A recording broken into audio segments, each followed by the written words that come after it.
This is a nothing. Yes, did they play perfect? No, they still win. Yes. What are you doing if the Celtics win the championship? If the Celtics win championship, I might break my sobriety. I might act up. We did it! You got him. All the way. Celtics versus Heat. Celtics in what? 4. Celtics versus Knicks. Celtics in 4. You got Celtics in 4? Hell yeah. Use a vocab word from a couple years ago. It's mind-boggling. That's it, DRG. Let's go. What do you think tonight? You think I'm worried about the Warriors? I ain't worried about the Let's go, baby. 18, baby. Load up the boat. Why would you say that? Because I'm not. No, recently he's putting up games like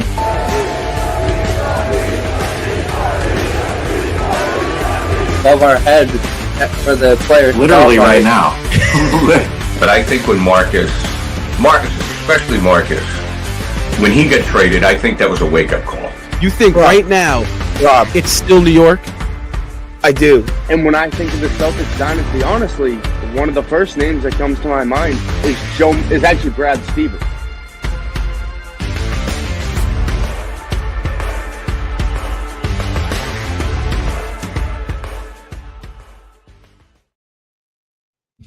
Woo woo! What is going on, everybody? Welcome back into another Celtics Talk Weekly post-game show. I'm your host, Robbie Haytayan. Join with me are our two co-hosts. You know them, Nick Franco, Seamus Zarlingo. Guys, tonight the Celtics, they did what the Boston Celtics have been doing to pretty much the entire league over the past month and a half here. They blow out the Washington Wizards in dominating fashion. 124-90 was your final score tonight from Boston. Celtics tonight without Kristaps Porzingis and Jason Tatum. However, like I said, that was no problem. Some light minutes for the Celtics starters tonight resulted in a very, very impressive win against the struggling and tanking for Cooper Flag, which we saw Duke. Yeah, the Cooper Flag sweepstakes are officially starting after Duke's collapse last night, which was brutal, up 7 with a minute left.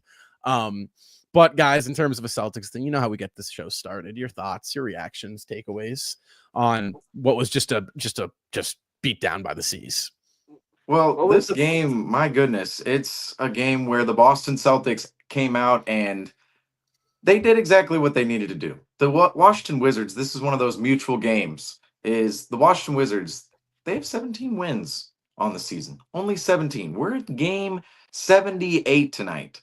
17 of those 78 games for the Washington Wizards, give or take a couple games there on the end, have been wins. 17. Tonight, the Boston Celtics did not take their foot off the gas whatsoever, and they came out dominating in this game and sustained it the entire way through. And what was the most impressive part about this game is the Celtics, they were the team with the higher effort. Now, another tidbit about this is you look at, they were kind of comparing the two teams on the broadcast, but if you do look at a team like the Phoenix Suns we faced last week, or the last game, I should say, and the Washington Wizards tonight, the Wizards, they try harder than the Phoenix Suns, yet they're just not that great of a ball club. I mean, the Phoenix Suns, the reason the Phoenix Suns are bad is because of their effort. The reason the Washington Wizards are bad is because of their talent. I mean, they have so many young players out there who are really early on in their NBA careers, guys who really nobody should be giving up on at this point in time. And then a couple of players who are just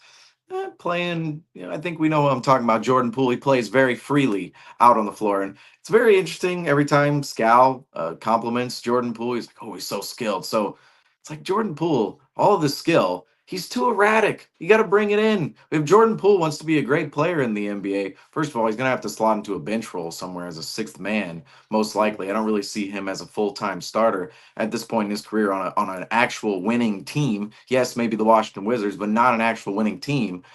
You look at the entire Wizards team, they're led by Jordan Poole. It's just not a player you want to build your franchise around. I'm not saying Washington has necessarily done that, but they've made him the focal point of their offense and their play on court the last 2 seasons. Around him, a bunch of young guys. And the Washington Wizards, they were just no match for the Boston Celtics tonight. And let's mention this too. It was mostly the Celtics bench. It was an all-around effort by the Boston Celtics. Looking at the box score, I want to say we had, let me count this out. Real quick. It's going to take a while because we had a lot of folks. 1, 2, 3, 4, 5, 6, 7 players in double figures tonight. If you're the Boston Celtics, only one player, though, went over 20 points, and that was Peyton Pritchard But that just shows you the Boston Celtics were just hitting at every level. The bench was scoring at a phenomenal level as well. They had 47 bench points at one point in time. They may have ended up with a couple more points at the end of the game, but that was the stat thrown out on TV. And just every facet of this game was just domination by the Boston Celtics. The rebounding, the pace of the game, the shooting. I mean, the Wizards shot 26% from three tonight. The defense really got at it from the Celtics perspective. But what's more impressive, or what's most impressive about this game, is the Celtics came out with high effort, high intensity. They wanted to win this game, and they just absolutely blew the Washington Wizards away. And they did it with pretty much everybody on the floor, and they didn't have to go through a crazy extreme lengths to go and pull out a win at the end, or really strategize to pull out a win. I mean, they were just having fun out there, and the Boston Celtics, they just blew past the Washington Wizards at this point in the season. It's a mutual game. The Celtics a couple more wins there. The 2 seeds all locked up. These games don't really matter for the Boston Celtics. Of course, no Jason Tatum tonight. And then for the Washington Wizards, the mutual interest is, well, we want to lose so we can go and try and get a franchise cornerstone in a guy like Cooper Flagg. So tonight's game, the Celtics came out and did what they needed to do, and did it in impressive fashion. They did it in every aspect of the game, and they were by far clearly the better team. And we've seen earlier this season, we played the Washington Wizards a couple times earlier this season. Not the best results, beat them by double digits, but not the best results. Remember, we came on here back in December, talked with Randy about it, and it was like, not that impressive of a win. We were going, this is really a nothing game. But tonight, I mean, this is just different. I mean, the Celtics were leading by 30 at various points in this game, and this is what you want to see out of the Boston Celtics at this point in the year. I don't care what happened in December. I don't care what happened in the NBA Cup back in November against the Washington Wizards. Tonight, the Boston Celtics came out, put up 124, held the Washington Wizards to 90, and it was just a joke of a game for most of the night. I would have thought this game was in September because it felt like a preseason game to me. The Wizards were playing tanking for Flagg, which is actually beneficiary for the Celtics because the Celtics do own the Wizards' second round pick.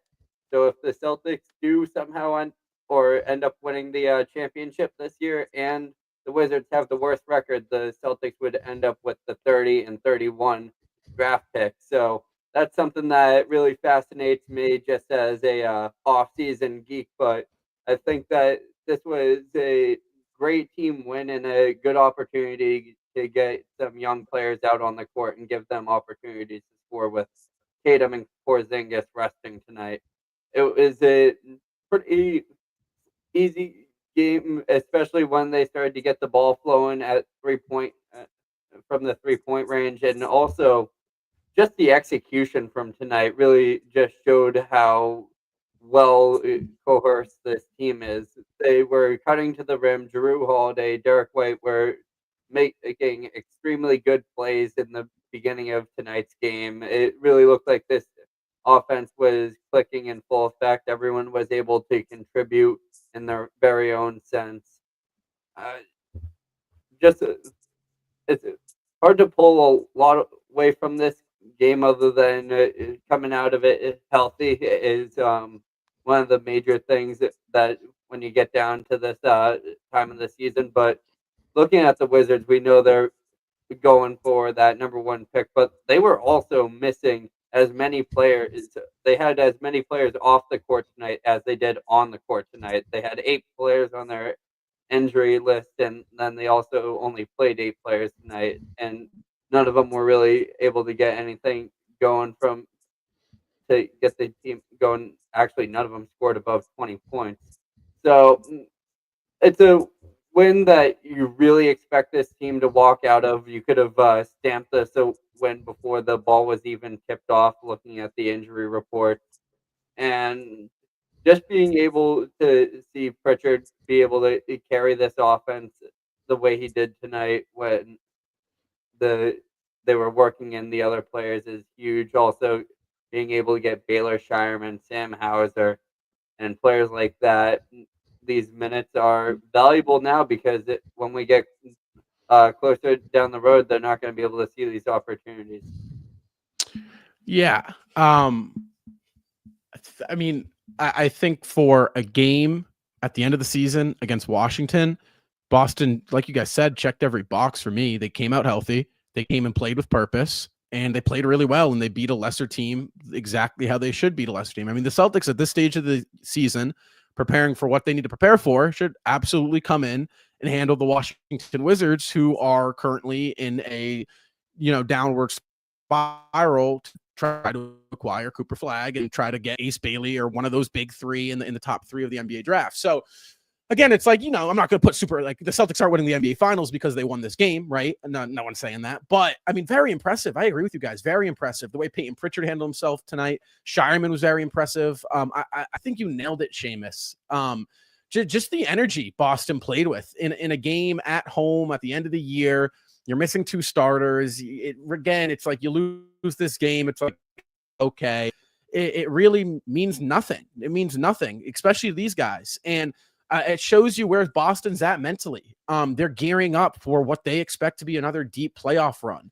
And that's kind of has been that's been a big question with this team. Are they ready for it? Do they want to do another June 120 or 100 games, right, season? Do they want to do that again? And every indication is pointing to they do. And tonight, I thought they looked great.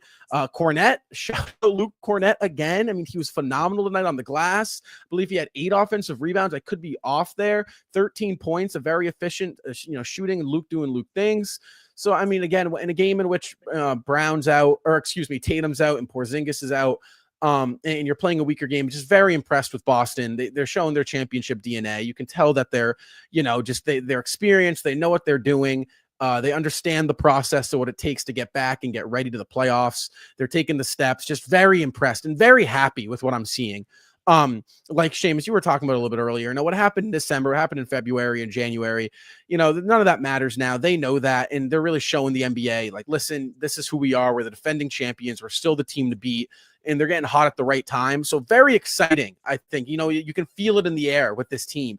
The bench is up. The bench is, excited. The bench is celebrating. You get the Shireman, new celebration. You see Craig doing. So it's like the energy in the garden, the energy in the locker room, the energy on the court. It's all translating. It's all clicking right now for Boston. And I think that's really important when you're heading and gearing up for a potential back-to-back run. Is you want that energy, you want the air to feel fresh, and you want everybody to kind of be ready for what it could potentially be a really, really tough playoff run. Oh, this game today was a practice game for the Boston Celtics at home, and from that standpoint, it felt like the entire team was just playing freely, as if it were a practice game or a scrimmage game. Like there were no real stakes on the game, and they're just going to go out and play their best brand of basketball. And it almost felt like a summer game where you're thinking, these guys don't care. We think in the NBA season, it's like, oh, guys want to preserve themselves from injury, or they might want to take their foot off the pedal here, or there, just to preserve themselves later on down the line. But then in the summer, they go full force at an empty gym out in Los Angeles somewhere. Yet in the NBA season, in front of 30,000 fans, they'll go, I don't know. I don't know if I can do this. But that's where tonight, that's what it felt like with the Celtics. It felt like they were playing in the middle of Los Angeles in the summer, where they were just going to go out there and they were going to go hard no matter what the Washington Wizards showed them out on the floor and whatever the scenario was. Of course, there was no Porzingis, no Tatum tonight, but he didn't need those guys in this game whatsoever. I mean, thinking of resting Tatum and Porzingis and the result we saw, I mean, that is positive. That's positivity all over the board for the Boston Celtics. But even more so, this team, they're just having fun how they're playing, but they're playing unselfish basketball as well. The team basketball right now is just unbelievable. From where it was beginning this season, we thought this team, what exactly happened to the Boston Celtics after last season when that team was just very, very together? There was a clear cohesion there, and they played with a tremendous chemistry that only a team together for multiple years could play like. And that was the case for some guys on the Celtics last year. Of course, Porzingis and Holiday, the new guys on the block. But this season, coming into this year, Holiday and Porzingis, they've already been here, right? Last year, I mean, Porzingis missed the first 17 games, but Holiday, he played. Coming into the season, seemed like some of that chemistry was lost. Some of that cohesion, it was lost within the Boston Celtics. And that was despite us thinking maybe in year 2 it'd be even better. But now we're seeing the actual results of it being even better. Earlier in the season, it fell off a cliff for whatever reason, championship hangover, the hype of the season. We've talked about it a million times back in January. Everybody can go check our post games back then, going back and forth, back and forth. But now the team basketball on a daily basis, with or without Jason Tatum, that's another conversation. Back in November and December, it was, can the Celtics offense manage without Jason Tatum? Clearly they can. I mean, Porzingis was out of the lineup tonight. No Jason Tatum. And that's what it's been lately for the Boston Celtics. Not necessarily Porzingis and Tatum, but Porzingis missed 8 straight games, 9 out of 10. Tatum missed that game in Phoenix. Brown has been going back and forth with his knee. I think we should probably talk about that later in the show. That's yes. a little bit of a I'm a little concerned. I'll just say that off the bat here.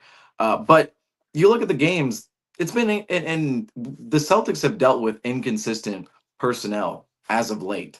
And from that, the Celtics are still winning. They're still dominating games. I mean, think about the Phoenix game.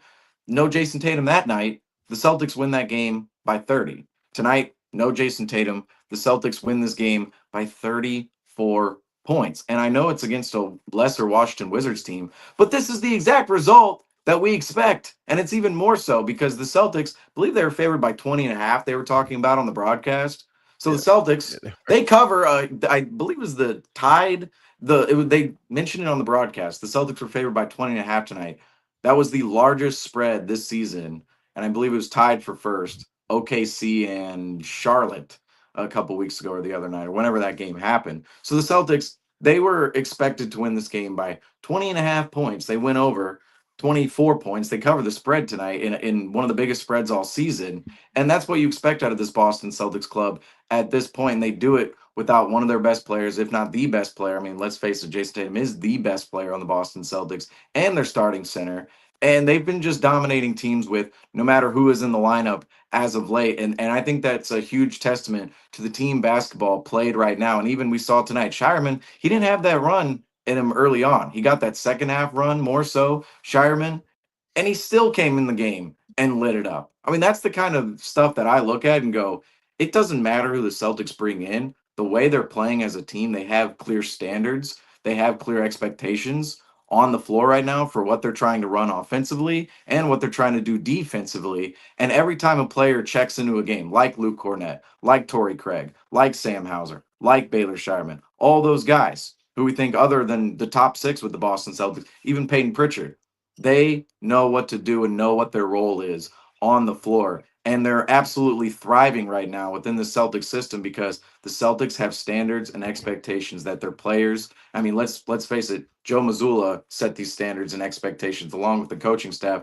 and the players are following suit. And I think the Celtics, where they're at right now with 4 games left in the regular season, this is by far the most ideal spot the Celtics could be in, considering all that happened this season. And to look at every other team in the league and think there's a legitimate favorite over the Celtics, including this young Oklahoma City Thunder team, it's wrong. It's wrong. This Boston Celtics club, they're different. They're showing us they never left last season. They're right back. They're not even back because they never really left. They never really left. They were here the whole time. In January, they were sitting back in their recliner. Now, it's the meme where, the guy gets up, you the playoffs, the meme where the guy, like, he's sitting in the chair, he leans up, like that's exactly where the Celtics are in their season right now.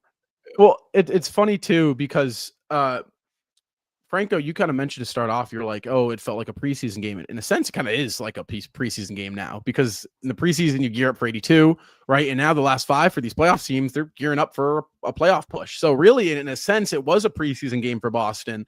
And Seamus, something you said that I just absolutely love: Boston's ability to play consistently with inconsistent personnel. Like, that is what that should make everybody feel so confident going into this playoff run. They are playing the same brand of basketball, no matter who's in or who's out. That tells you they're clicking. You nailed that. That is, in my opinion, over the past 2 weeks, what's the biggest takeaway from the Celtics 2-3 weeks, right past 10 games, really?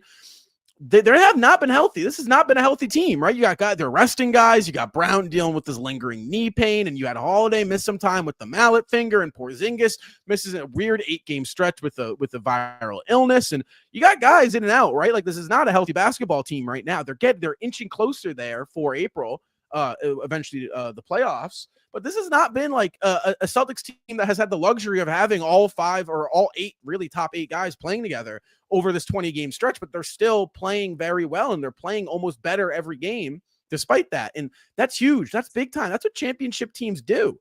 So I love that take. I really do think that is the take of really the end of the season here. I think as we progress here, we got 4 more games left, if I'm not mistaken. 2 of which Charlotte, New York, and then Orlando, I believe. And really, that's what, look out for that. I mean, last 4 games, again, it's kind of stamped. Last 4 games don't really mean much. But that's big time for the Celtics to be able to do that and consistently do that. It's the championship DNA, like, creeping back in very, very, very impressive. So for the season, that department, big time to say the least, no doubt. I'll add this on too. For the Celtics to do this tonight in this scenario, I mean, were there really that many scenarios where the Celtics blow us away against the Washington Wizards with 5 games left in the season? Yet they do. I mean, that's where I was going into tonight. It's like, not too many people care about this game. Celtics Nation not really paying attention, maybe. I mean, even the general NBA world, nobody's paying attention to this game right now. And I'm looking at the game coming into today going, what are we achieving today if we're the Boston Celtics, or, if we're any team in this game other than achieving another win and a loss on the record, getting past the game? And with the way the Celtics played this afternoon/evening, I think they impressed as much as they possibly could in a scenario like this late in the season. 4 games left now, 5 coming into today. And you're playing this just absolutely putrid Washington Wizards team. As much as what the Celtics did today, I mean, that is as much as they could do in order to impress us. I don't really know what else. To me, I mean, obviously 40, 50-point win would be amazing, but what the Celtics did, I mean, or winning that Oklahoma game, maybe. That Oklahoma game is kind of like the one thing they didn't do. But, like, again, it happens. No, I'm saying just tonight, not the stretch. Not the stretch. Okay. Of course. That game. Because if we win that game, we have an undefeated March. And that's where March is like so like, 14-1 March. And it's like, what's that one loss? I would have had a better night's sleep if that one loss in March was to like Atlanta or like Detroit or somebody like who a was weird, like down in the standings but frisky, rather than the Thunder. Because then you're saying, well, they're actually the favorite over you, and your only losses against the Thunder. It's like, not great. Stings, would rather lost to like a Atlanta or something.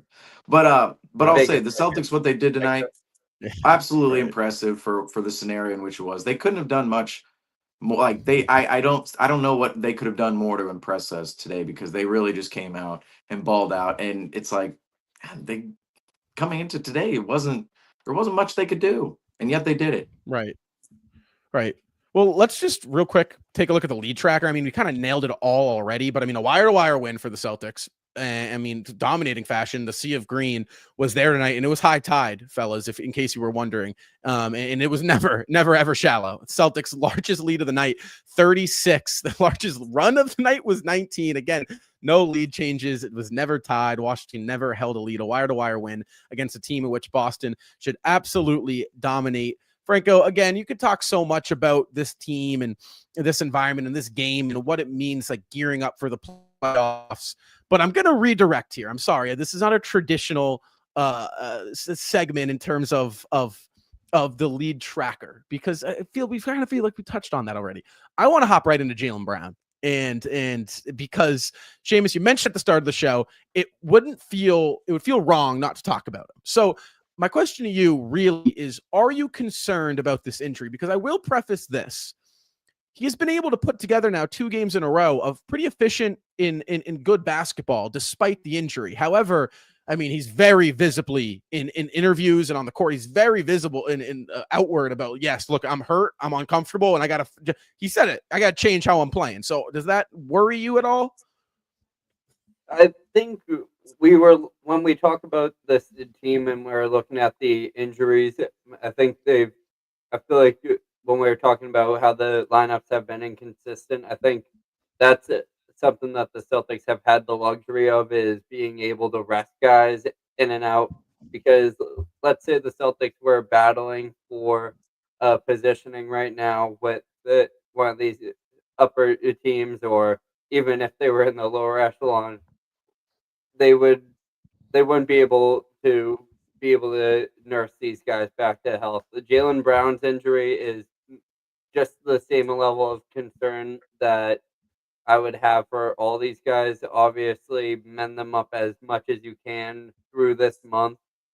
Jalen Brown being able to play through these games and seem a little bit discomfort dis or uncomfortable in these games is kind of concerning, but it's good to see that the Celtics are doing a good job of managing it, only playing 22 minutes tonight.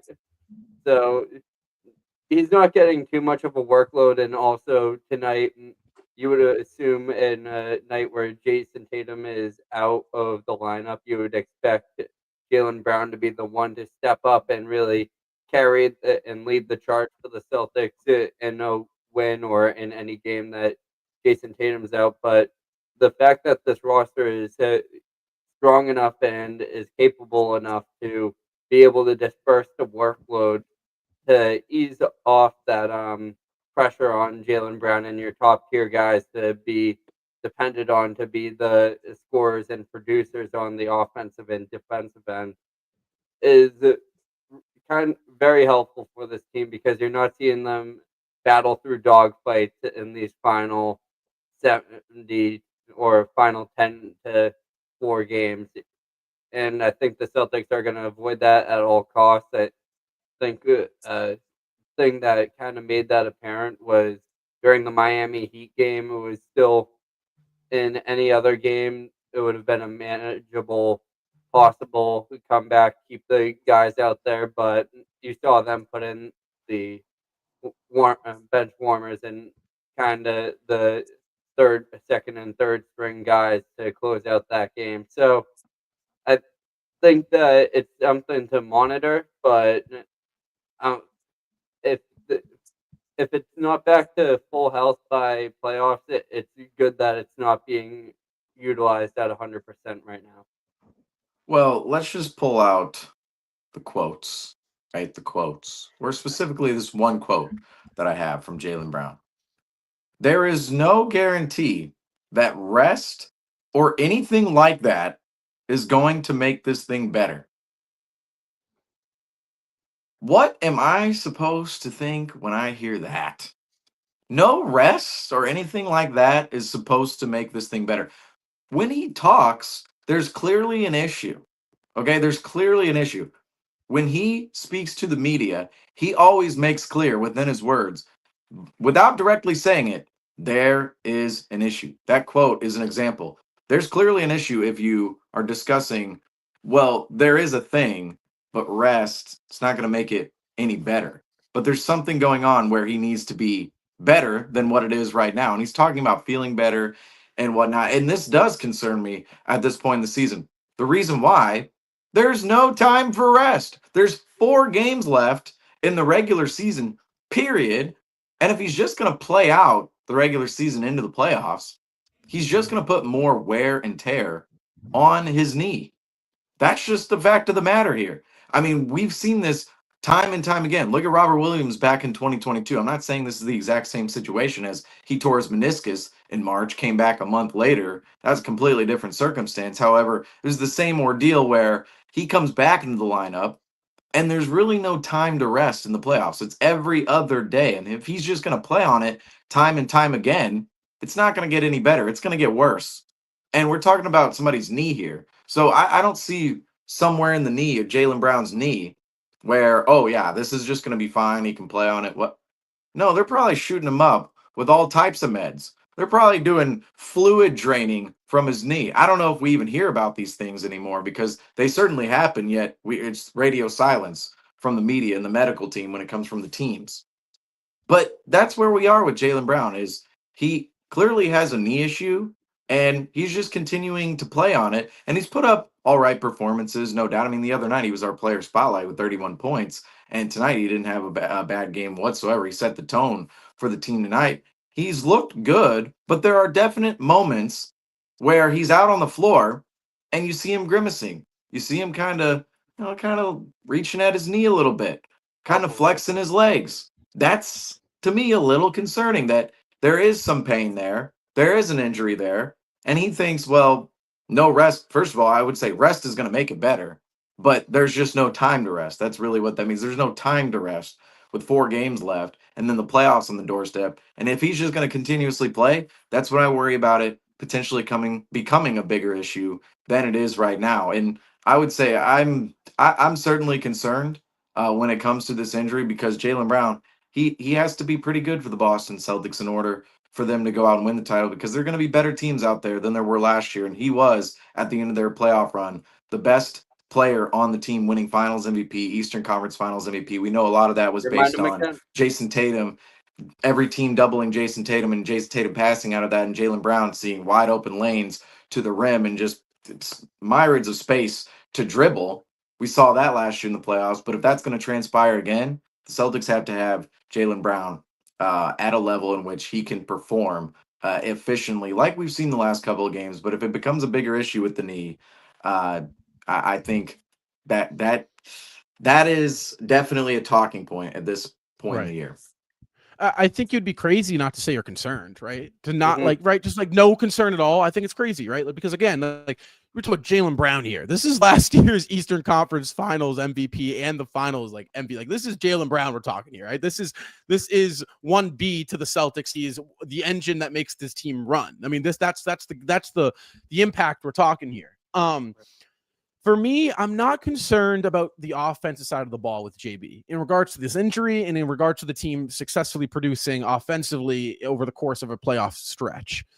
I think the concern for me with Jaylen Brown, this guy you can't minute restrict him in the playoffs, right? I mean, your life's going to be really difficult if you got JB on minute restrictions come April. Maybe you can get away with it in the first round, probably. That round, maybe you can also get away with it. But in the Eastern Conference Finals and potential NBA Finals, if you get there, you can't minute restrict. You need Jaylen Brown for 35 to 40 minutes a game, right? It's just kind of, it's how this team's built. It's the player he is.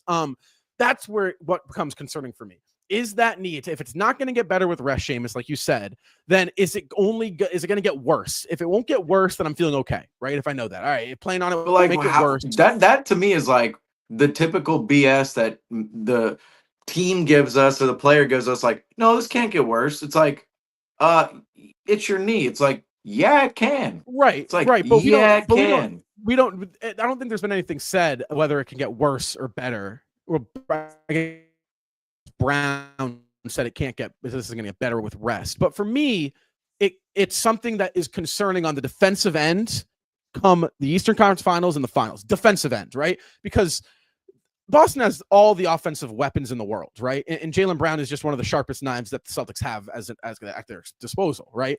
Defensively, what we have seen from Jaylen Brown and the impacts he makes in guarding star players, not just guarding the other team's star players, but really taking them out of the game and making their life living hell. That's the side of Jaylen Brown I'm really concerned we're not going to get, because that is, in my opinion, what made Boston so dominant last year against the Dallas Mavericks in the NBA Finals, and eventually what won him the Finals MVP was him just running Luka Doncic out of gas into the ground for 5 games. And that's the concerning part about this whole thing is, can Jaylen Brown, one, put together a playoff run, right? And I'm not talking about like a Robert Williams 2022 playoff run where he's playing 15 minutes, he doesn't play in a game 7, this and that, right? You're managing him. He's out for a game 5 because you just don't want to risk him and you want him for game 6. Can he put together a real playoff run where he's playing every night? He's not on the injury report. He's not questionable. He's playing 35 minutes. If he can do that, then I feel good. And the second one is, can the knee withstand an entire playoff push? Can he get to the distance? Can the Celtics get there?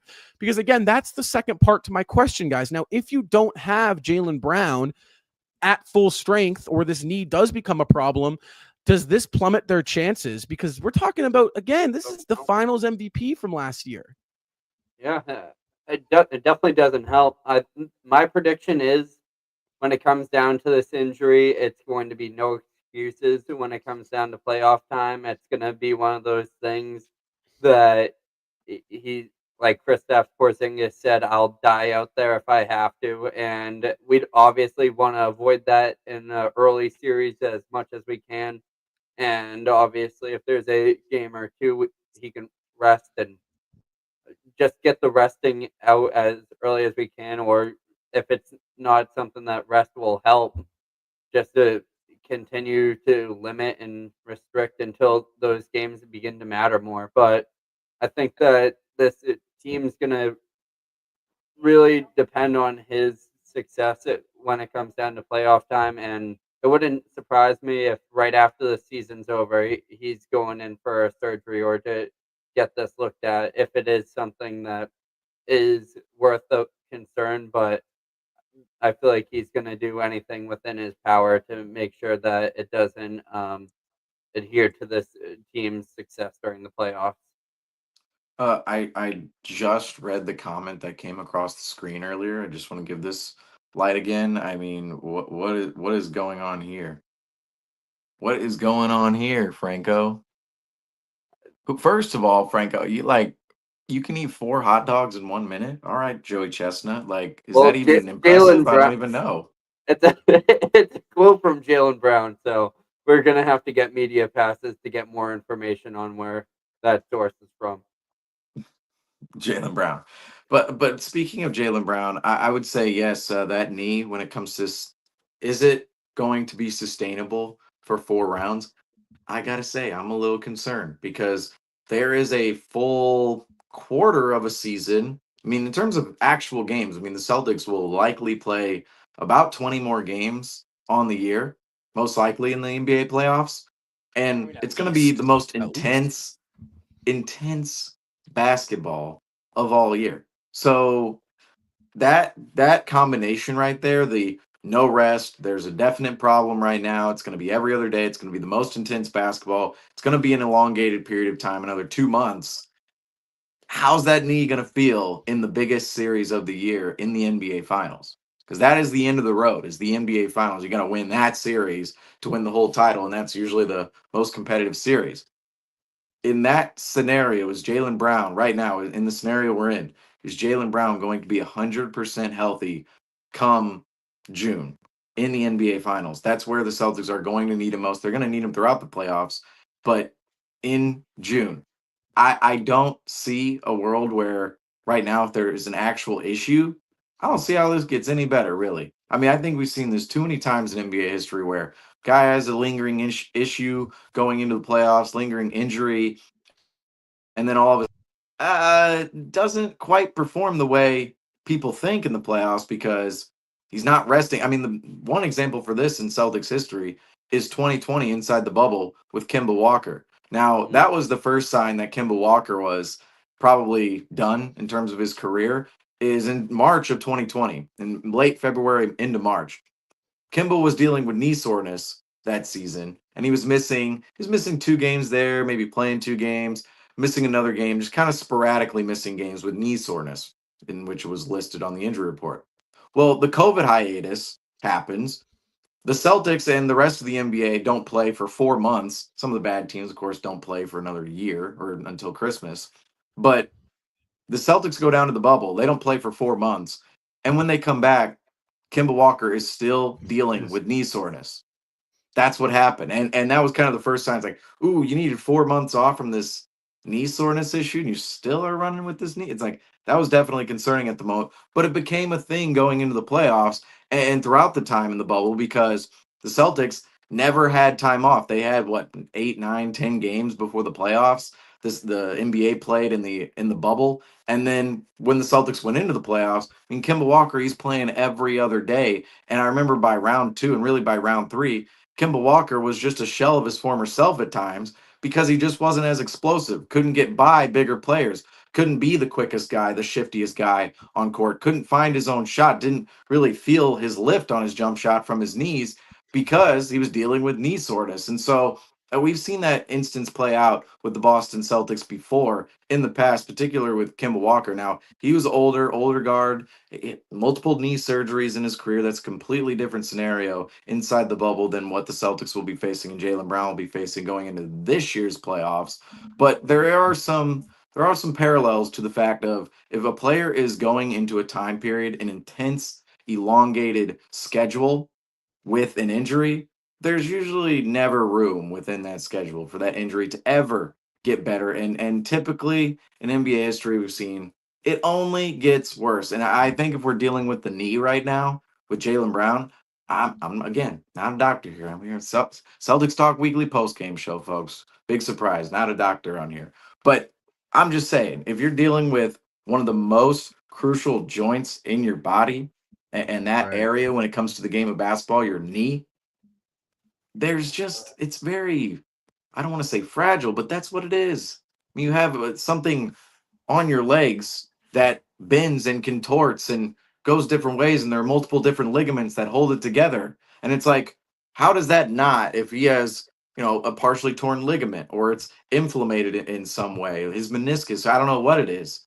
If that's not healthy, how can it not get worse? I just, unless something is completely torn and that's it, that would bring on the risk for even more injuries if something was torn. You go, oh, well, something's torn. You can't tear it even any further. That's kind of the mallet finger issue with Drew, where it's like, oh, it's torn. You can't really tear it any further. You can re-tear it, but you're not going to tear it any further. In Jaylen Brown's knee, something's torn. It's like, that brings instability. If something was torn, I mean, I don't think you'd be even playing right now. So this is definitely something to monitor going ahead, because we haven't talked about Jaylen Brown a lot this season because he's kind of been just coasting in the background, had good games here and there. Tatum's grabbed the spotlight. We talked about a lot of the other Celtics, but Brown is just as crucial as Tatum to the Celtics championship run at the end of the day, because he is one of the two pillars who really makes this team go around and win games, especially when it comes to crunch time in the NBA playoffs. There's so many big moments Jaylen Brown came out with last year. Finals MVP, Eastern Conference Finals MVP. All of that ability is still there within Jaylen Brown. If the Celtics don't have it, Rob, you make a tremendous point. They're not going to have one of their high energy guys on the defensive end of the floor, and they're not going to have their second bucket getter on the offensive end. And that's just, at the end of the day, no matter what team you are, when you take a player like that out of your lineup, you're going to have a problem. And that's what we don't want to see the Celtics face come playoff time. But it's a scenario that got to talk about. You do. And it's really weird, too, because, again, it to me, it reminds me a lot of 2009 with Kevin Garnett. He missed the postseason. I believe he had surgery on that knee. But, again, Jaylen Brown is eerily similar to the Kevin Garnett of this team. Defensively, he's their guy. Offensively, he's like the second option, and sometimes is the first option, the heart, the soul. He's kind of the vocal point of the energy that Boston brings out. Very similar to KG. So again, what matters is he's playing right now. And honestly, in the Phoenix game, he looked great, and tonight he looked great. And I do think that's important. And he's playing low minutes. So the question is, again, these are all questions here. It's kind of the unfortunate circumstance in which we're dealing with, because we can answer these questions in about 2 weeks, 3 weeks. But for now, it's all questions. Question is will that knee hold up? Right? Can he put together a playoff push? Franco, I like what you said. I do think Jaylen Brown, he's going to have to really not be able to play for him not to be out there. So we'll at least have him out there, barring any setbacks. Fingers crossed. But it is questions. Can he put together a playoff push? I personally think he can, but it could look different. Let me add this in too. Needs 3 of the last 4 games to play over 20 minutes in those games to reach that 65 game threshold. Now, we said it on postgame the other night that he needs 65 games. So that would have been 4 of the last 5 played for himself.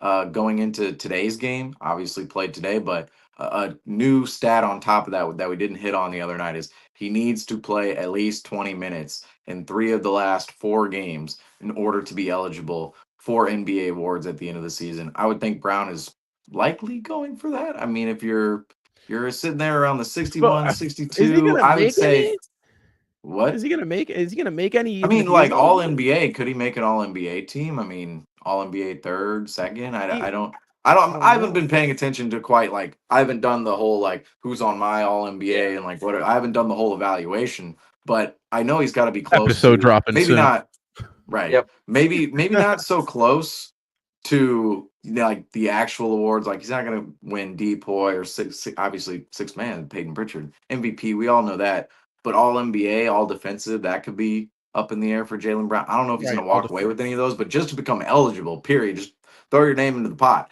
He needs 3 of the last 4 games to play over 20 minutes per game. The reason this is big is the other night I said, oh, well, he needs, 4 of the last 5 at that point in time.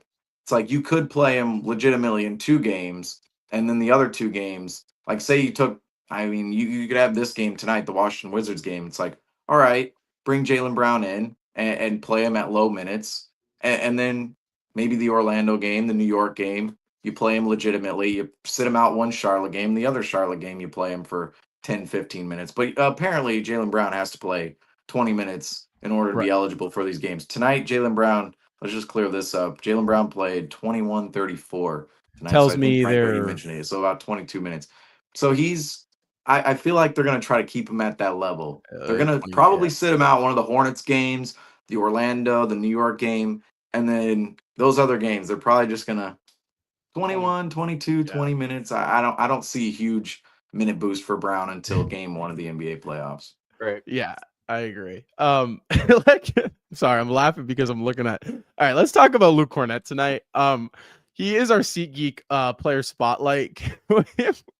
What are we doing here, Luke? What was Luke on tonight? I mean, seriously, he was just like low-key disrespecting the Washington Wizards. Just look at Saddiq Bey in this photo. And I think who's sitting next to him? What I'm blanking on the name of who's sitting next to him right now. Oh, Bilal Koulibaly. Is that Koulibaly? Is Koulibaly sitting next to him? Okay, why did I think Koulibaly played tonight? Okay, I don't know. He might have. No, he didn't. He was one of the. Okay, one of the 8 on the. Bench. Every time a player they're in their street clothes, it's always like, wait a minute, who is this? But you see there Saddiq Bey on the bench. I mean, I don't think the Washington Wizards are having too much fun with Luke Cornett in this scenario. But I'm telling you, Luke Cornett has been watching football as of late because you see this, and here's another angle of it as well. This was from the Jumbotron. That's Daniel Donabedian's photo, by the way, the photo on the right, and then NBC Sports Boston on the left. But there you go. So you saw it on the broadcast on the left. That's how it looked on the broadcast, and that's how it looked on the Jumbotron on the replay afterwards. But Luke Cornett, the other day, was talking about being the left guard of football. And I want to say, let me update this. So Koulibaly, I think that was him on the bench next to Saddiq Bey. He was out tonight, so did not play in the game. But Luke Cornett, he said he was the left guard of basketball the other night. And he was talking about offensive linemen being the best guys in football, or sorry, not the best guys in football, best people in all of sports. And then tonight he comes out and does this. I mean, this is a first down move. It is first down. I mean, come on. I know he's doing the possession arrow, but this is what you do. You get up. Zeke Elliott, he tackled 10 yards, rushes 10 yards, gets up, first down. This is exactly what he just missed the bowl of cereal. That's all he needed to do. I mean, we saw that from Luke Cornett earlier this year, but he needs to incorporate both. Maybe in the playoffs, maybe when we're doing Geno time in the playoffs, up 20, up 30, he's got to incorporate the bowl of cereal, the bowl of soup, the bowl of noodles, whatever you want, the bowl of ice cream, the bowl of cookie dough, who cares? And he's got to do the first down right here, as you see on the screen. But the I almost called them the Pistons because of Saddiq Bey, but the Washington Wizards, not too happy. But Rob, I'm pretty sure you were going over here to our player spotlight tonight. Absolutely, our SeatGeek player spotlight, Luke Cornett, Uncle Luke. What's the other one? Corn on the lob. Luke Corn on the lob. Yeah, corn on the lob. That one, Drew Carter. I gotta say, having him on the broadcast, so many. It's like having Mark Jones sometimes. A lot of vocabulary, a lot of phrases. His nickname bag is deep. But guys, before we talk about Luke, let's just give a quick shout out to the sponsor of the post-game show, SeatGeek. Guys, the Celtics are red hot and the playoffs are right around the corner. And I'm going to promise you, the Celtics, they're gearing up for a potential back-to-back NBA Finals run. And you're not going to want to miss it, whether they're at home or on the road. Use SeatGeek to catch the Boston Celtics live for any live event in your area. Again, guys, at checkout, use code Celtics Weekly for $20 off your first purchase. Celtics Weekly, again, is that code. Guys, a huge shout out to SeatGeek for sponsoring the post-game show. Guys, let's talk about Luke Kornet tonight. The guy has been playing some phenomenal ball here in the past couple months for the Celtics. 13 points, 14 rebounds. He hit yet again another double-double, 3 assists, a plus 21 on the on the box minus score. Now, again, he did not hit 3 tonight, I believe, before garbage time. And I hate to say garbage time, but before garbage time, he was the only player to get minutes up until right around 6 minutes left to go in that fourth quarter on this team that did not knock down a 3. Again, Luke was a stretch big, kind of interesting. So again, guys, Luke Kornet tonight, we've seen this guy. I mean, it feels like, honestly, he has become one of the most underrated backup big men in the NBA in terms of his production in what he can do for the Celtics. Tonight, no Porzingis, he gets the starting nod, and he just is efficient. He is becoming a dog out there on the offensive glass. He's becoming a real rebounding threat. I mean, I to think I'm saying these words on Luke Kornet is mind-boggling, because just about a year and a couple months ago, I was on this program, Seamus, me and you. I bring this up every time we talk about Luke Kornet, because it is still, to me, I can't wrap my head around it. The evolution of Luke Kornet. I mean, he gets drafted as one of the best stretch big men in the college basketball scene, right? He goes to Chicago, or he goes to New York, I believe, and has a stint in Chicago. He's a stretch big on both of those floors. I believe his first career NBA basket was a 3-pointer, and he comes to Boston, retools his game from the complete opposite end of the spectrum in the modern NBA, goes from the 3-point in versus you see big men now trying to go from the inside out. I mean, guys, it feels like we can't express and how dominant, how big time Luke Kornet has been as a real-time piece for the Celtics, a real tool to this Swiss Army knife of the Boston Celtics, guys. It's concerning that when the season's over, his contract expires. So he might get paid. I mean, this guy might get paid. And I would say he could be sitting around 10 at how the market value is, but I think Luke Kornet's just a testament to how useful the big man is in today's game. Tonight, you look at the Washington Wizards, and they were completely exposed down low by Luke Kornet, and it was almost unfair watching him down low on the boards against Alexander Sarr, and it didn't seem like he would match up well with him, but just how well Luke Kornet has been able to understand his role and the part of his game in this offense has just been phenomenal. You've seen him be able to open up so many opportunities, always in the right position for a lob when this team is driving, always seems to know when that pick and roll is being called and being able to set up for it, being able to take advantage of mismatches, and he's been smart at getting to the line, and he also had a couple of good assists tonight. So you can just see that he's really within the flow of the Celtics offense, a complete gelled-in guy. Sam Hauser requested for us during his post-game interview that all of Celtics Nation to start barking with Luke Kornet after he scores. So we'll have to spread the word around TD Garden and the fans, and we'll feel that are going to be vicious for these opponents at TD Garden. Oh my goodness! Yeah, the dogs are going to be barking at TD Garden. 30,000 barking or 20,000. But it's going to be interesting to see what happens with this offseason. Obviously, we know that the new ownership's in, and you just have to enjoy how in depth this roster is and how well built it is from front to center, and it's not something we can really take for granted because we don't know how this team is going to look in upcoming years. But Luke Kornet, the way he's been able to develop into such an acclimated big man for the Celtics, it proves that big men are still very viable in today's game and in today's league, and also how adaptable he is. And there were times last year that we would be looking at the market, seeing if there was a backup center, and little did we know we had the answer with in this roster the whole time, and that's kind of been the key to the Celtics' success is not looking elsewhere to find the answers for players leaving this team and looking to fill into roles, but being able to develop them into players like they are today, like Luke Cornett. Who knows? Maybe Luke Cornett might get into his bag this offseason and become a three level scorer.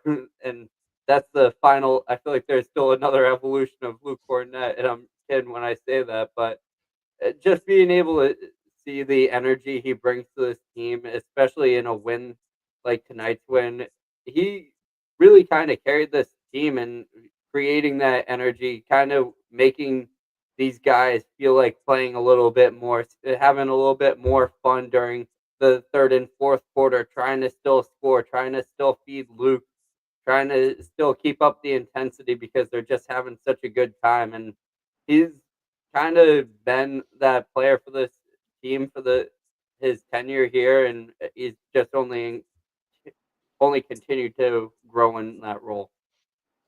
Where do I even start with Luke Cornett? First of all, let me start here. Some advertisement for the YouTube channel. We actually talked about this the other night, Franco. Can the Celtics keep Luke Cornett? And you actually went into a deep dive on it. But here you go, folks. So here we go. Can the Celtics keep Cornett? There you go. Out on the YouTube channel, clipped 9 minutes. Also, go check out that. How about the Dan Shaughnessy interview? So both of them. How about go check out all of it? All right. So we talked about this the other night with Luke Cornett. When it comes to his contract, he might get paid this summer. He might actually get paid because despite not being a tradition, what's odd is we think traditional big man, think back in the day, but now we're talking traditional big man is somebody who can stretch the floor, somebody who can hit those pick and pop threes out there. Now, Luke Cornett, he's not a traditional big, and that is one of the more interesting facets of his entire game, or really the history of Luke Cornett's entire career in Boston and just outside of Boston as well. Luke Cornett, as you mentioned, Rob, and we mentioned earlier this season, he was a sniper coming into the league. I mean, our first game with Luke Cornett played with the Boston Celtics all the way back in 2021 in March against the Oklahoma City Thunder. And Luke Cornett came in there and started hitting threes. That's exactly what he did. He came into the squad and started shooting the ball. And his first couple makes with the Boston Celtics were three-pointers. Now, you don't see Luke take a three, even on a night where the Boston Celtics win by 34. Everybody's shooting threes. Luke Cornett doesn't even attempt one. And yet he still comes out with 13 points on the night. 14 boards. He's really starting to throw up those double-digit board numbers. The other night in San Antonio, I believe he had 16 rebounds that night. Tonight he has 14. And Luke Cornett, the energy he's playing with is contagious. It's seen out there on the floor. I mean, I said it already. He's low-key disrespecting the other team with how much fun he's having out there going, this Washington Wizards club, or even last week, the San Antonio Spurs, you guys cannot contain me to the point where I'm having so much fun out here. I'm barking. I'm raising the roof. I'm calling for a first down. That's where Luke Cornett is. I mean, he goes out onto the floor and he loves being out there because he's dominating the competition. And through it, we see a lot of the antics, but they're antics that bring out his personality. And they're not something that, at the end of the day, really harm the Celtics from any perspective, other than, again, the other team being maybe a little bit motivated from the fact, oh, we got a big 7-foot white dude who's raising the roof against us and pointing towards a first down and possession in front of our bench. Other benches and other teams, they're not going to like that. But from the Celtics perspective, that gets everyone going, gets the crowd at the Garden going. And it's actually entertaining when you watch it on TV. Luke Cornett, Justin made the point earlier this season that the NBA needs more personalities like Luke Cornett. And Justin was right. The NBA 100% needs more personalities who actually show their personality. So people who show their personalities out on the floor, specifically in front of all the fans when they're at the arena or on TV. That's what Luke Cornett does. He's always showing his personality out there. We see so many media trained guys come into the league because they've been in AAU, they've been in high school, they've been in college, they've been media trained because they've had a camera in front of them their entire career. I look at a guy like Con Knipple the other day with Duke. Every time he's in an interview, it's like you get nothing out of him. You get nothing, absolutely nothing. And I'm going, that's a guy that's going to be a top 10 pick. He's going to be a good NBA player. And he knows how to talk to the media. He goes, I'm giving these people nothing to work with, nothing. Yet sometimes we need something, right? Doesn't have to be bad, doesn't have to be over the top. But what Luke Cornett gives us is something. Raises the roof, barks out there. He was a little over the top, I will say, at times tonight. It was like there was a portion there in the second half where I'm going, he is every possession right now. Do not be doing that in round 1 or round 2 of the playoffs, Luke Cornett, please.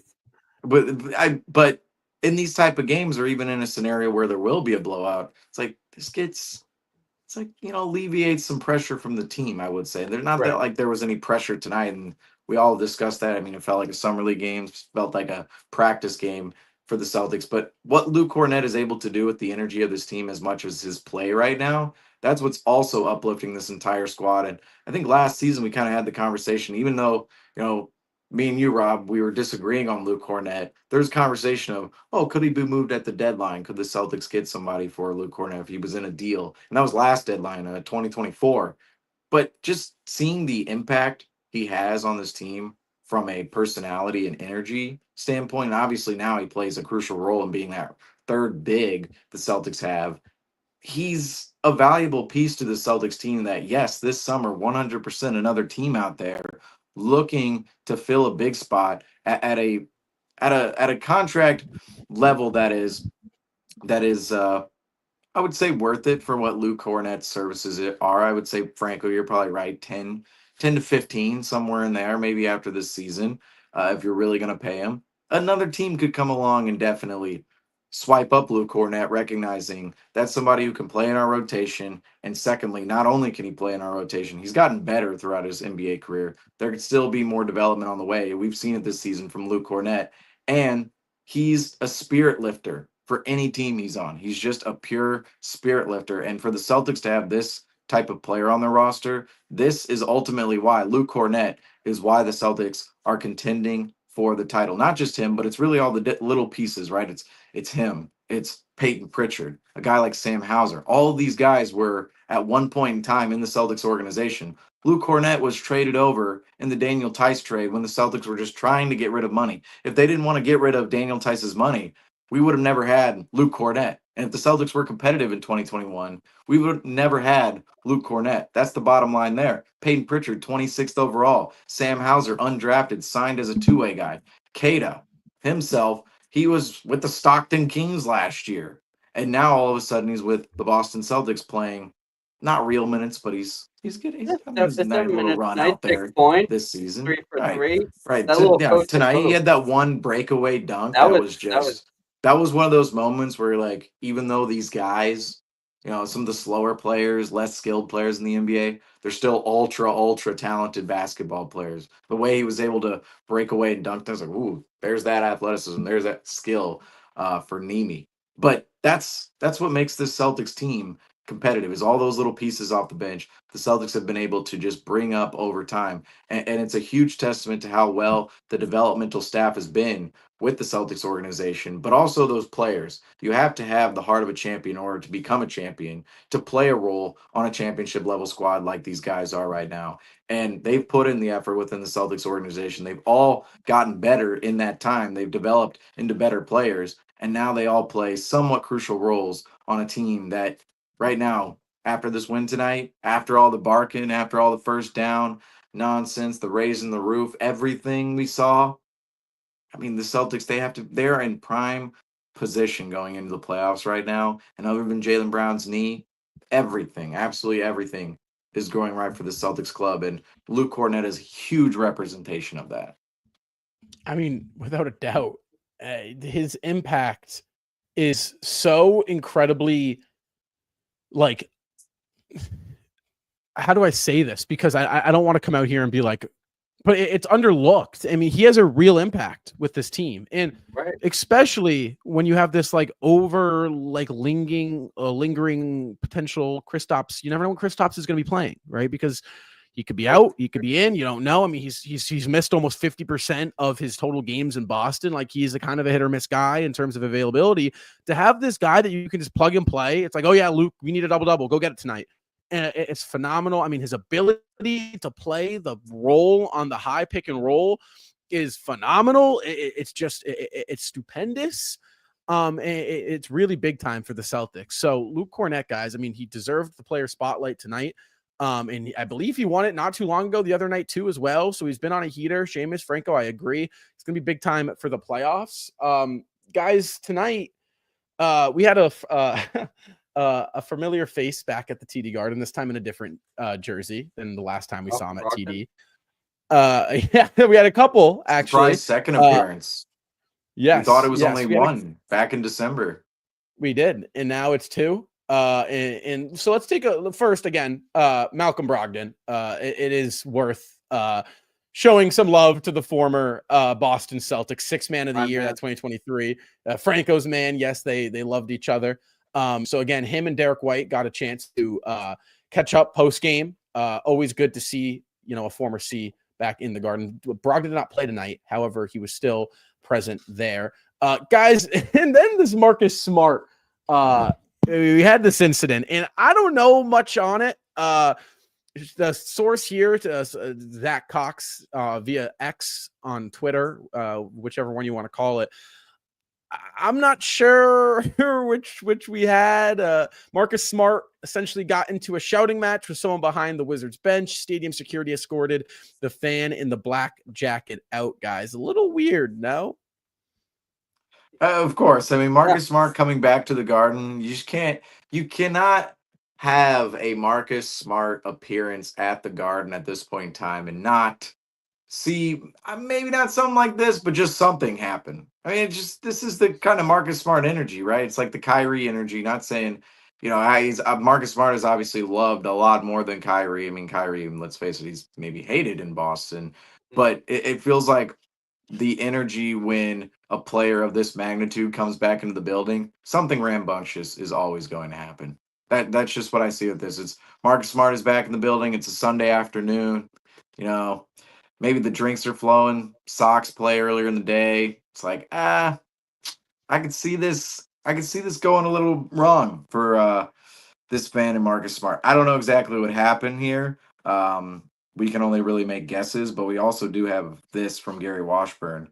Marcus Smart sitting on the Wizards bench has to be restrained from a fan sitting behind the Washington bench. The fan is being escorted out of the arena. Meanwhile, the Celtics fans start chanting, "We want Marcus." Surreal. And come on, Wizards.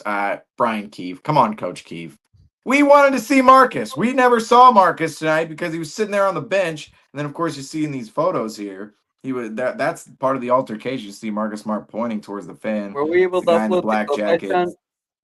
Go ahead, Franco. Were we able to upload the clip I sent in? Let's see. We have a video of it. Whoa now. I can get that. Whoa now. Is this certified? This is non-copyright? First of all, I don't see the video. Well, it's not copyright. I sent it into. It's not copyright. Yeah, I got it. Yeah. Okay. Well, we have a video, folks. We have a video. Oh, we have a clip. Okay, this is a real clip. All right. Robert, are you gonna throw it up? I am going to. We got a good view on this. I'm watching it right now. Okay, so we got Marcus Smart fan interaction. You see here it just feels like I'm gonna point this out too. The guy in the black jacket, that jacket looks expensive. I'm just saying, he was sitting near the court, sitting behind the bench, wearing that jacket. It looks expensive. That's a designer jacket. It's like there's big money involved here with this altercation. Big money going on. I will say it's giving me file problems. StreamYard, of course, StreamYard. but we will have the video pulled up for everybody here in a second. But we do see Marcus Smart there. I just felt like this is, I don't want to say it's fitting, but it almost feels like, something was bound to happen, right? With Marcus Smart coming back to the Garden. Maybe not something this negative, but the energy was there for something to potentially happen. I'll say that right now. And as we're actually waiting here for this video, let's just show this one real quick. This is Dabs and hugs for Marcus Smart, Jaylen Brown, Al Horford, and Peyton Pritchard. Long conversation between Brown and Smart after the Celtics 124-90 win over the Washington Wizards. That comes from our guy, Bobby Kravitsky, who we had on the program here a couple weeks ago. Everyone go check out that interview. We did. It should be in the We are good to CTW go. podcast and special list. Are we good to go on the video here? Yes, it's just uploading. We apologize again. This might not be the best Yes, this was a secondary format. source coming from Snapchat that I received during the game, and I also got a description that I can read off as it's uploading. This is from the source, not a professional, just a fan who observed what happened. I don't know, whoever the guy in the black coat was talking smack to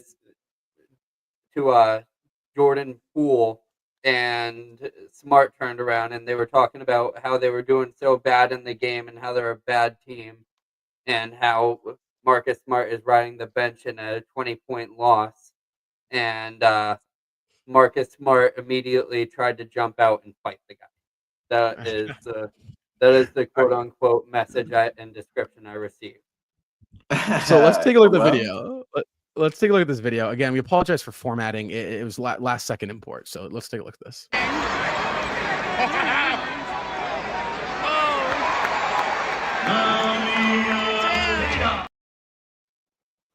So that's what we got. No, nothing groundbreaking. I mean, do we want to? I mean, we could flash it up there maybe again for people. How about just do that?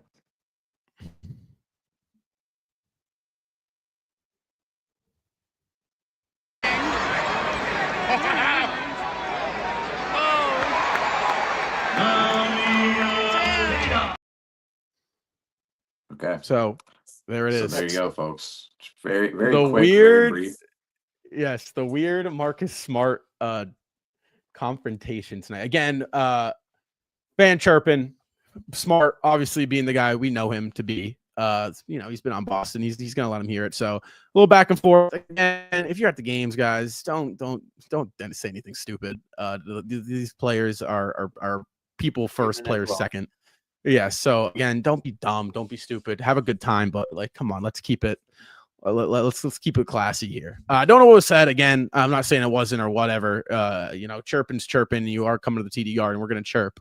But again, keep under wraps. Guys, we do have kind of another. The Celtics the other night broke 3-point record, right? For most threes made in a regular season, passing the 2023 Golden State Warriors tonight. I believe, if I'm not mistaken, we have a league-wide accomplishment here for not just the Celtics, but again, the Celtics are the top of the echelon in the NBA.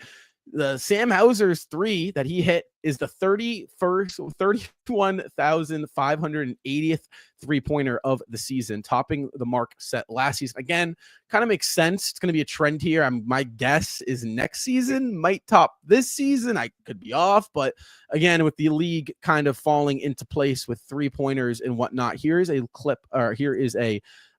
photo rather. Basketball. Good luck with this one, folks, unless you have it on a TV. Maybe we put in too many slots here, but here's the 42 seasons of 3-point makes. You see 24, 25 there. We're back to the 80s. First. I mean, look at that. 1,403 in 1979 and 80, and now we're up to 30. I mean, that's just ridiculous on a side note. It's insane. If you really look at it, you go from literally 1.4K, so 1,400 to 31,000. That's what we're looking at. I didn't realize how insane this list was until I actually just looked. Until you pointed that out, 42nd there, 1970-80. Let's point this out too. 1970-80, that was Larry Bird and Magic Johnson's rookie seasons. So back when Larry Bird and Magic Johnson, they were rookies, 1,403 threes made the entire season. Just made. 31,000 threes this season made, and even more so. But even the attempts, I mean, we've already surpassed the number of attempts. Back in 1979-80, 5,003. This year, over 87,000 three-point attempts. I mean, that is stark. 87,000 versus 5,000. You're taking 82,000 more threes today than Larry Bird and Magic Johnson's rookie year. And of course, you see the attempts there. This is sorted by makes, but the attempts, you're already over the echelon if you're 24-25 as a league-wide total for attempts. We've completely blown by last season already with 5 games to go for a lot of teams. And three-point makes, we just passed the mark. So 5 games left. I mean, this is insane. That is absolutely insane what we're seeing when it comes to threes. You know, I'm somebody, popping us back on screen here. I'm somebody that is more in the camp of I don't think three-pointers ruin the game as much as people think it does. I think it's more of a narrative. But then you do look at these numbers and go, man, the game was very, very different back in the 80s, the 90s versus today. I mean, those numbers are just 5,000 three-point attempts versus 87,000. That discrepancy, like, think about that from a possession standpoint. Just the thousands of threes teams are taking nowadays. I mean, that's an 82,000 three-point attempt discrepancy between 79-80 and today. That I have no other words other than that's spectacular. I don't know whether to call it spectacular or just fascinating. I don't know. It's very interesting that the league has leaned so far to that level, and we know it's because of analytical efficiency and optimization. But it's like, where else does this optimization go? Like, what does it look like in 2035? I mean, I feel like at some point, I think maybe Griffin said it the other night. I wasn't sure who said it, but at what point are we gonna get to like, oh, we're taking so many threes. Wait, we're not going down low enough. We're not going inside the interior. I think we're kind of starting to see that come out within this era a little bit of basketball, because we know, I mean, 2015 and beyond, that's when teams really started ramping up the threes. It resulted in teams like the 2018 Rockets and now what we see in the 2020s with essentially every team. But it does feel as if teams today, they go down in the low post a little bit more this season, I feel like, than they have in past seasons to create offense. Not necessarily saying they're going down there in this Cantor style, letting them cook down in the low post and just, give it to the big guy, let him back down whoever and score a point. I think that's an option for some teams, say like the Denver Nuggets with Nikola Jokic. But I think a lot of teams are now using the post to essentially pass out of the post and run sets through that way. So I just wonder where the analytical optimization of the game of basketball is going to go, because we all know, well, threes better than twos. You shoot 3-pointers, even if you're shooting at a lower percentage of twos. If you can get your 3-point percentage up 35% above, you're going to be a good team. You're going to be able to score points. You're going to be able to put more points up on the board. And again, with the increase of pace, the pushing of pace, more opportunities at those 3-point attempts. We all know that, but what else is going to come into the game? Like what else are we going to see come into the game when it comes to movement on the floor, shot attempts on the floor, everything? I wonder, because I don't feel like this era, I don't feel like the analytical optimization with all of the artificial intelligence coming out. I mean, it's very, you look at AI today versus 2 years ago, 3 years ago, 4 years ago. What is that going to add to the game of basketball and change the way everybody plays? Because back in 1979-80, I'm sure a lot of people thought back then, oh yeah, the 80s, a lot different than the 1960s, 20 years before at that point. Yet now we're 30 years removed from the 80s. We're going, whoa, that's very, very different from the 80s from a 3-point perspective, sure, but just the style of play. What is 2035 going to look like? What is 2045 going to look like? What is 2055 going to look like? That's the biggest question here for me, is just, where does this all go? Because we've seen it change the league so drastically just within really the last 10 years, 20 years, 30 years, we know. But I mean, just recently, I mean, 2015-16, we gave the stat out the other night. Every team right now, the Denver Nuggets, they're 30th right now in 3-point attempts. They take 32 a game. That would rank first in the league in 2015-16, ahead of the 15-16 Warriors, who are always the poster child, along with the Houston Rockets 17-18, of 3-point attempts and just jacking up threes. I mean, the Golden State Warriors that year only took 31 attempts. That would rank 31st today if you were just to throw them in with all the other 30 teams. That 15-16 Warriors team, 31st. That is incredible. That's only 9 seasons ago. So where does this go now? I have no idea. We're in a new era, and it just gets newer every year. So, I mean, literally, we're setting records for this every single season, and that's where we're at right now with the NBA. Right. I think that's that question. Where does it go? Does it ever revert back? I think a little bit of it might. Especially if you see the new trend of like the new trend in the NBA is actually like not sharpshooters. It's like these 6'8" wings that kind of like do everything. And I think eventually what the analytics are actually going to show you is that being a hybrid and kind of in that middle territory is where you want to be as an individual player. But again, I could be wrong because you're seeing guys like Anthony Edwards, like Jason Tatum, but these are some guys that are the best area of their game is their inside presence, and yet they're still shooting very high volume clips. I mean, the most attempts Tatum is shooting is behind the arc. Same with Anthony Edwards. So it's interesting. But then you also got guys like Jokic and Giannis, in Banchero, and some of these higher level guys, and even Cooper Flagg coming into the NBA too. I mean, those aren't 3 points, marksmen, and they're still top of the league. So, I mean, look at SGA, even SGA. I mean, he's leading the league in points this year, and he's really does it all from inside the arc. I mean, not a lot of 3-point action in his game. But again, on the flip side, you look at the Celtics, it feels like they're kind of the exception, right? You can't do what it's a copycat league, and it really shouldn't be, because you can't match what Boston does. That's what makes them unique and special. Well, I'm thinking about this too when it comes to the changing of the league, right? And 3-point attempts and everything is like when we're talking about efficiency and optimization within the game of basketball. I feel as if right now we are literally just getting rid of everybody who has a flaw. Like the versatility, we want somebody who is 6'8", 6'9", 6'10", because then from that standpoint, it's like, okay, you can guard bigger guys. And if you're athletic and quick enough, you can guard guards, and you're way bigger than a guard if you're 6'8", 6'9", 6'10".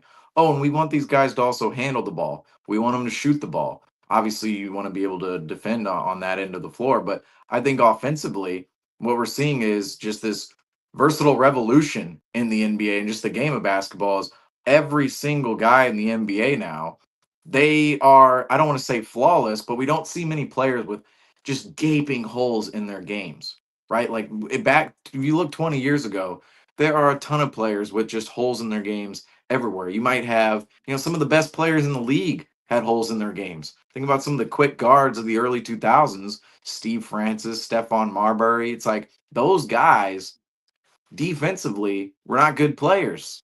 They were not. And you didn't have all of these numbers telling you, oh, they're not good defensively. You didn't have all this advanced tracking data back then to tell you, oh, these smaller guards, they're not good defensively. It was, oh, this guy puts up 25 a game. Oh, yeah, throw him out there on the floor. Now, you don't put a guy out there just because he can average 25 a game. There are plenty of scorers in the NBA G League right now who can put up 25 a game. But if you can't defend, you're not going to be on an NBA floor. And then vice versa, say a guy like, even 10 years ago, Andre Roberson, I don't think he would play today. I really don't think a guy like Andre Roberson would play because, and I'm even looking at like Matisse Thybulle right now in Portland going, how long is his career going to go on? Because he's a phenomenal defender, all NBA defender, all defensive level defender is what I meant to say here. But he can't shoot the ball. He can't do anything offensively. And that's where I think we're going with statistics is we're going to be finding guys at the college level and around the world that just simply don't have flaws in their game. It's you can dribble, you can shoot, you can score the ball. You on the defensive end can get after it. You have size, you have athleticism, you have quickness, you have speed. All of those intangibles. Obviously, it's not a given that somebody's going to have all of those. But I feel as if nowadays, number one, teams know what they're looking for more than ever. And there are a lot more players within that pool for the NBA to pick from because over time, we've seen a lot of players kind of mold their games more so off the guards, the forwards of the NBA. I mean, think about some of the more popular players of the last 30 years. It's Kobe, Jordan, LeBron, forward, guard, guard. And you think beforehand it was guys like Kareem, it was guys like Will Chamberlain, Yeah. guys like Bill Russell, it was the bigger guys who were the stars, Hakeem Olajuwon, of course, as well. But now you do have this era of guys coming into the league who grew up on more of a guard slash forward oriented league and a lot more bigger guys, 6'8", 6'9", 6'10", instead of playing as a center in high school, they're playing as more of a stretch forward. And they're playing more as a guard. I mean, Michael Porter, he's a perfect example of this. He's 6'9", 6'9", he would have been a center back in the 80s. They would have had him posting up and going down low and getting his points that way. Michael Porter Jr. in high school was a point guard at 6'9". And that was 10 years ago, of course. But that's where we're at with the development of players nowadays is, oh, you're 6'9", you're 6'10". Oh, no, you can handle the ball. You can shoot because we've seen this in the NBA. We've seen the unicorns come into the league like Anthony Davis, DeMarcus Cousins, Kristaps Porzingis, who's on the Boston Celtics, of course. We've seen all these guys at a level in the NBA at which they can shoot the ball efficiently, they can take shots from deep whenever you want them to, and they do all the little things on the floor, such as dribbling, passing, can get their own. Defensively, they're out there making an impact. And I just think that's where the analytics are actually going, is just finding all those players with the most flawless resume when it comes to the versatility of their game. You want them to have a little bit of everything, as you were saying, Rob. You want to see those hybrid players. And I think that's resulting in sometimes too looking at guys in college, because the college game is a little bit different the way it's played. A lot of guys in college they still throw it into low post, still back them down. Their offenses are a lot slower, 30-second shot clock. But that's why I feel like in college, it's sometimes hard to pick out these guys because in college they still fit into a lesser role than what they could be in the NBA. I mean, there are plenty of versatile players in college that play lesser roles because they have a better big man or have great guards on their teams. But then when they get into the NBA, it's like, oh no, you are the most important type of player in an NBA setting, but in a college setting, you're actually marginalized because they're still favoring guys like the smaller guards and the back down low post interior bigs. And so, in terms of scouting those type of players, I think the NBA knows what they want. I think it's very interesting that college basketball, kind of the landscape of everything, kind of prevents us from always seeing that. But at the end of the day, I think with all the numbers available, all the tracking data, teams know what they want more than ever. They could see it out on the floor more than ever. And I think this is just going towards an era in which we see the most efficiency possible. And I do wonder after that, if everybody is doing the same thing, right? This is how basketball evolves. If everybody is doing the same thing over and over and over again in time, the question is, what can I do differently to optimize my efficiency over every team who's doing something the same? Like the 3-point ball was the example of that last decade where it's like, oh, if I shoot more threes and play with more pace, I have a little bit of an advantage. Like these teams aren't playing like this. I'm playing like this. Is it going to go to an era where a team like breaks all the narratives or breaks the science, breaks the analytics? We're going to get that one year where every team is shooting threes, and then this team just goes, you know what? We're going to shoot 25 threes a game. We're going to go down into the interior. We're going to take a lot of twos, and we're just going to win that way. And they're somehow the most dominant team the way they do it. That's where I'm looking in the future. Like, how can a team play differently than playing with high pace, fast pace, and shooting a high volume of threes? That's where I look at. That's how the game of basketball evolves. Is if everybody's doing the same thing, I want to do something a little bit different. Can I dumb down what Seamus said before you pitch in, Rob? Basically, what it came down to is you just basically said that basketball has become positional. That's what this game has become, and it's going to start to completely fade away from centers existing. And who knows, probably in like 5, even less years, right now you're muted right now, Rob. But Sorry. No, I disagree with that, but continue. But yeah, I think this game's going to become very positionless. I think you're going to start to see players, like you said, become very versatile.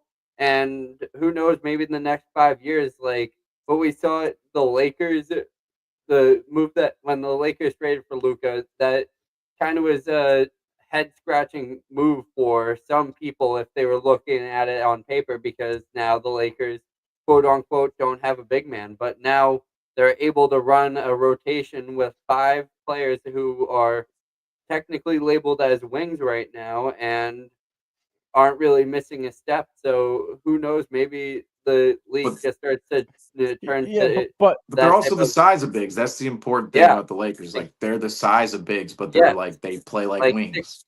So you have 5 guys on the court that are 6'7" or something. That's around there. If you look at the Lakers, that is the one thing holding them back from an NBA championship or a finals appearance is the big man. They don't have a big man. And this is where I disagree. Look at Luke Cornett, tonight's SeatGeek player spotlight, right? This is a big man, right? This is a position that you need in basketball. This 13, those extra opportunities on the offensive glass. The truth is a 6'8", right? Like you don't get that everywhere. So it's like, well, people say it's the NBA is heading positionless. You're right in a sense. The best players in the league are starting to really be able to do everything.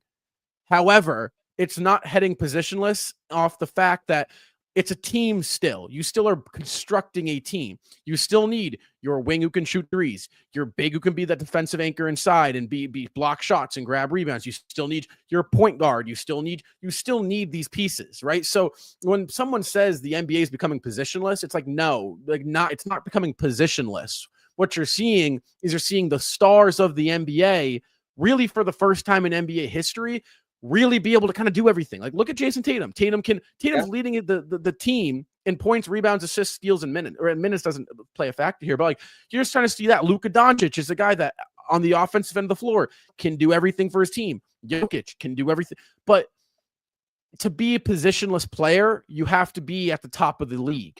So you're not going to see, for example, a guy like Dyson Daniels who came into the league, bigger guy, kind of was like looked at as a positionless guy, right? You could kind of plug and play him everywhere. Came into the league and now he's a guard. He's a bigger guard. He's a bigger two-way defensive guard. That's just what he is. He's labeled as a position now. And that's kind of, look at Josh Giddey's another one where it's like, here comes Giddey. He's like this positionless. You could kind of play him at the 4 if you want, but you could also start him at the, it's like, no, Josh Giddey now in the NBA he's a guard. He's just kind of who he is. So while the league people like to label the league as positionless, I think it's the complete opposite. Actually, I think the role players have become more positioned than ever. It's just the stars of the NBA can really do everything. That's actually a pretty good point because really what we're speaking on is like when we're talking about positionless, what we really mean is because the nature of the game of basketball. First of all, let's put this out here. The nature of the game of basketball is going to call for positions, right? Like what you're explaining, Rob, where you still need an interior big man anchor your defense. You still need ball handling guards. You still need guys on the wing to shoot threes. The nature of the game still calls for positions, but when it comes to when we say positionless, I don't think it's actually positionless. It's more of actually, Rob, you're completely right. It's players can play more positions, and that's what the versatility is. It's like, when you're a forward and you're a wing, can you defend bigger guys who are potentially centers? Can you defend smaller guys who are quicker guards? And then on the offensive end of the floor, can you shoot the ball? Can you handle the ball? Can you play like Jason Tatum right now? We're seeing with him. He is a traditional wing from how he's built and how he came into the league, but what he's playing right now is point forward. He defends bigger guys on the defensive end of the floor. Offensively, he runs the offense. I mean, he's basically the point guard for the Celtics. And that's where it's like, it's a great point. We're not really positionless. Everybody plays more positions than ever. And I will say the nature of the game of basketball just definitely calls for positions. You can't just run 5 guys out there and go, oh, well, we're not going to have any specific ball handlers, or we're not going to have any specific shooters, or we're not going to have any specific rebounders out there. You still need the intangibles and the positions in order to go out and win a basketball game. But the point is more of like the guys who are fitting into, say, a center slot. Maybe they can play double big. We see, I mean, Al Horford, Kristaps Porzingis, they played double big. Oh, we can play, Al Horford more at that 3-4 position, or Jason Tatum. We can play him at the guard position. White and Holiday, we can play him at the forward slots like we saw earlier on this season. So that's where the game of basketball is from a versatility standpoint. And I just think we're going to see more and more of it as time moves on. And I think the league is just going to become more and more skilled, because just looking at the game, there's so much space. There's the ability out there on the floor when it comes to players in general nowadays on both ends, and the way the game's played. You're only going to have more opportunity for more skilled guys to come in and showcase themselves. And the style of play, people can say what they want about it, but back in the 80s, the 90s, you really go back and look at it. I don't know if you brought that back, if you brought that style of basketball back to people today, I think they would be complaining about, oh, these guys don't shoot enough threes. There's just they go down low too much. It's like society's never happy. The public's never happy with this. You know what? Quick shout. And this guy needs no shout out. King of the Fourth Quarter Kenny put out a video on this on his YouTube channel. Again, he doesn't need a shout out from Celtics Talk Weekly. But if you're interested, maybe you could shout us out. Yes, right. If you're interested in watching a really good video, King of the Fourth Quarter on YouTube, he really takes a deep dive into this, and it's really interesting. So this is a topic that a lot of fans kind of have opinions on. I really recommend go checking it out. I want to say I can't remember the name of the title, but it will stick out once you scroll down. It came out about a month ago. Really good watch. I'd recommend you go watch that. Huge shout out to Kenny again. Hey Kenny, if you've seen this, shout us out. You know what I'm saying, man? We do a lot of the same things. But guys, the Celtics, they're gonna be back in action.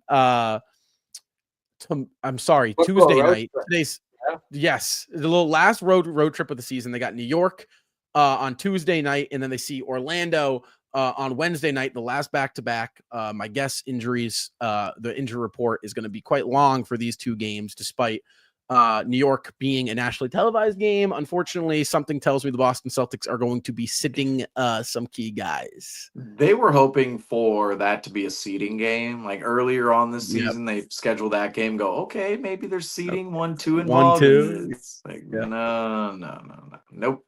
2 and 3 locked up. Absolutely. But as for tonight, guys, the Celtics, they took down the Washington Wizards 124-90. God, 90, holding that team under 100 yet again. The Boston Celtics, they're red hot, winners of 2 in a row, guys. They're heating up. Again, the Celtics will be back in action Tuesday night, 7:30 tip-off, or 7:45 tip-off with TNT against the New York Knicks at Madison Square Garden. Come right back here after the final buzzer sounds for Celtics Talk Weekly post-game show.